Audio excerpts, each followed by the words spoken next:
D'Artagnan, the famous musketeer out of the novels of Alexandre Dumas, was a real person. He was a French, musketeer under the Sun King Louis XIV. But he was also a legend. And all of these elements are great. The musketeers D'Artagnan belonged to were part of the household guard of the French king. A musketeer is basically a soldier with a musket, this early version of a firearm. Part of this job was not only protecting and fighting, but also espionage. So there were a mix of special forces and secret service. Because in this time, in the 17th century, the main sport of the rich and powerful was scheming. Young D'Artagnan became a musketeer and quickly rose through the ranks. He was a really able commander, he had a wife and 2 kids, and he served Louis XIV for over 20 years, and he died doing his duty. He fought in the siege of Maastricht in the Netherlands, and he died of what? He died of a musket shot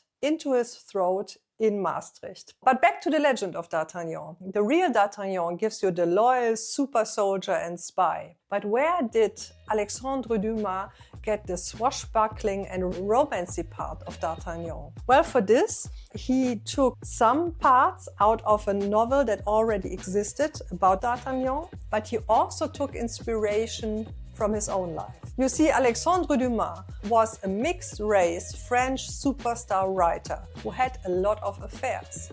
And his father was a swashbuckling commander in the French army. Do you remember the beginning of the Three Musketeers, when D'Artagnan encounters the Three Musketeers and immediately starts a fight and demands to duel all 3 of them? This was inspired by Alexandre Dumas' father. And his father was, like D'Artagnan, a career soldier who rose through the ranks of the military as fast as it was possible for a man of color. He was so famous that he even had a statue in Paris until the Nazis tore it down. And if you should visit Maastricht and stand before the statue of D'Artagnan, right at the spot where he was shot, maybe you also think of Alexandre Dumas and his swashbuckling father, who made a legend out of the one true musketeer. And with this bombshell, I thank you for watching. See you next time.